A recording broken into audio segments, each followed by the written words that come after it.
আছে, এতদিনের ঠিকটা আমি পরিষ্কার বুঝতে পারছি।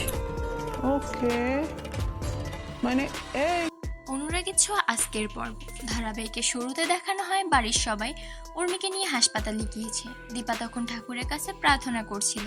সূর্য তখন তার পাশে এসে দাঁড়ায় আর বলে, আপনি ঠাকুরের কাছে প্রার্থনা করুন, আপনার কথা তিনি নিশ্চয়ই শুনবেন।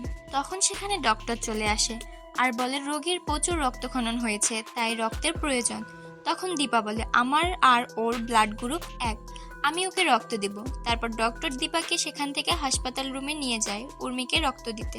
দিন শিফট হলে রুডিকে দেখানো হয় সে গাড়ি থেকে নেমে চিৎকার করে বলতে থাকে, না কিছুতে এসব হতে পারে না। রুডি রেগে বলে সে দীপা সেনগুপ্তকে শেষ করেই ছাড়বে, উর্মি সহ ওই বাড়ির সবাইকে দেখে নেবে।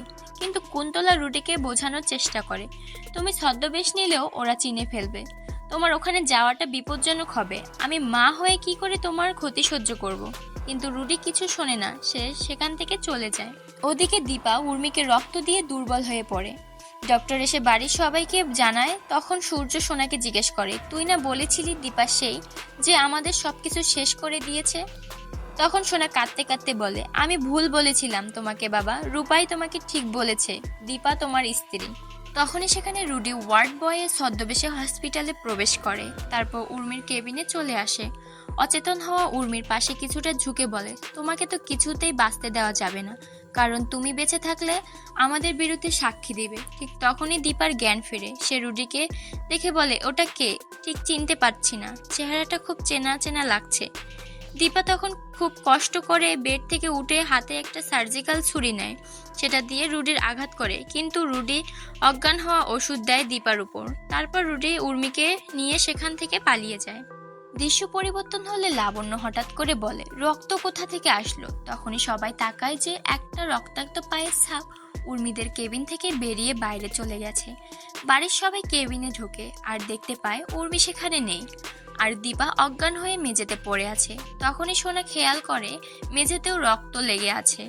সূর্য বলে, একটা ওয়ার্ড বয় এখানে ঢুকেছিল, কিন্তু বের হওয়ার সময় একটা খালি স্ট্রেচার নিয়ে বেরিয়েছিল। ওদিকে রুডি উর্মিকে গাড়িতে করে নিয়ে যেতে যেতে বলে, খেলা এখন আমার হাতে, তুমি তোমার বোনকে বাঁচাতে ঠিকই আসবে, আর ঠিক তখনই আমি দেখাবো আমার খেলা। দৃশ্য পরিবর্তন হলে আবারও বাড়ির সবাইকে হাসপাতালে দেখা যায়। রুডি দীপাকে ফোন দিয়ে বলে, উর্মিকে বাঁচাতে চাইলে একা এখানে চলে আসতে, কাউকে সাথে নিয়ে আসতে মানা করে, যদি সে জানতে পারে তাহলে উর্মিকে খুন করে দিবে। দীপা তখন উর্মির কাছে আসার জন্য হাসপাতাল থেকে বেরিয়ে পড়ে। এদিকে উর্মিকে কুন্তলা চেয়ারের সাথে বেঁধে দেয়।